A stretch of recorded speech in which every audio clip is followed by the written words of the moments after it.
Hello and welcome to episode 3 on the Freddie channel. Episode 1 was making the figures. Episode 2 was making bases for the figures. This episode is painting the figures. Now what I'm not going to do is I'm not going to sit here and paint a full figure for you, because you don't really need to sit here and watch me painting a figure. What I'm going to do is go through my technique for painting the figures. I'll also put a couple of names for other YouTubers who have done full painting videos.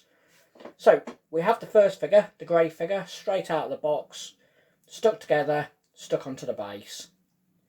The next one is the primed figure. So I've used a spray can, or rattle can, some people call it, and just sprayed him black.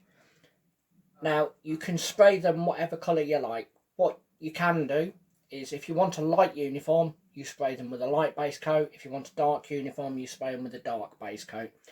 For the purposes of this, I just sprayed in black because I was spraying a lot of other equipment and vehicles and everything at the same time. Painting. So we primed. We now go into the base coat. So we lay down a base coat of all the colours on the figure. From there, we then do the camouflage pattern. Then onto the washing with the shade colours, and then onto the dry brush highlights. I don't do eyes, and also I don't do the edge highlighting. I'm not very good at edge highlighting, to be honest, so I use a dry brush technique myself. Couple of points for the painting now. You can use water with your paint, or you can use a flow aid. Now the flow aid I've got here is Games Workshop Citadel Latham Medium, which is a flow aid. The difference between the flow aid and water will thin your paints but also will thin the pigment. Flow aid will thin your paint but not thin the pigment.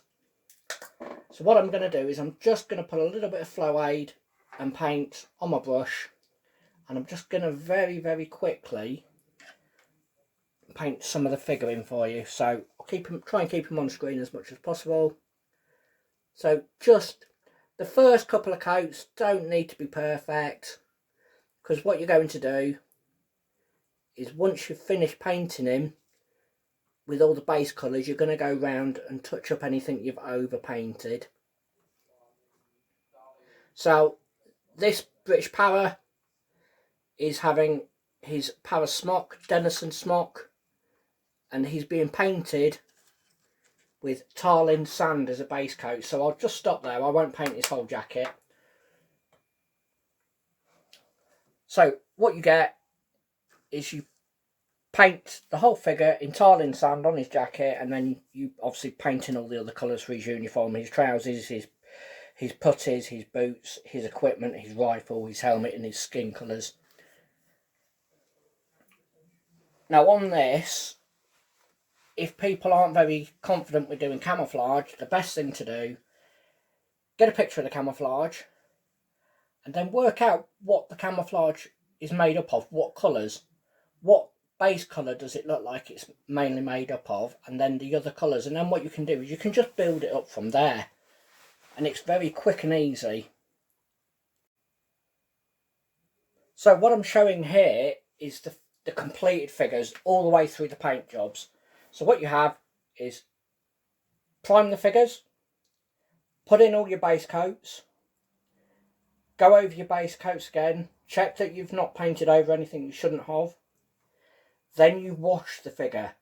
Now how I wash the figure is, I use Games Workshop Citadel paint, so Agrax Earthshade, Newlin Oil, and for the skin I use Guilliman Contrast, the Guilliman Flesh Contrast. What I do is I wash the uniform or any material in Agrax Earthshade. I wash metal parts in Newlin Oil, and I wash the skin in the Guilliman Flesh Contrast paint. Now the contrast paint is painted over Caden Flesh Tone, and I found that this is a really good way of doing it, and you get really good skin tones. As you can see from the Para with the Bren gun, he's got his sleeves rolled up. That's taken from another kit, and his skin looks really good. And then I dry brush them. So what I tend to do is I dry brush maybe 3, possibly 4 colours. You don't have to, one colour will do. So I start with the darker sandy colour and then going through the lighter colours. What I tend to do is I think, well, if a soldier kneels down, his knees are going to be dirty. If he lays down, his elbows are going to be dirty, the front of his smock's going to be dirty. If he sits down, the seat of his trousers are going to be dirty. And obviously his boots are going to be dirty. So that's what I tend to do. That's how I tend to highlight them. So I highlight the whole figure, but I tend to highlight certain areas. Elbows, knees, seat of the trousers, the boots, helmet, because when you take your helmet off, you always put it down on the ground. You always put it down, open up, as it were. So this is how I've done it. And what I've done, to add to this video, I've added slides with all the colours I've used and the areas I've used. So I've done base coat, wash, shade and highlights. Okay, let's wait for the next instalment, next episode.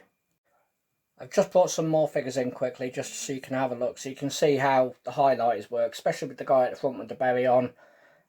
His arms are actually from the Waffen SS set, but I've done it so he looks like he's had his arm, he's been shot in the arm, but he's still capable of shooting. But you can see the dust and dirt on his berry, bit of dirt and grime on his face.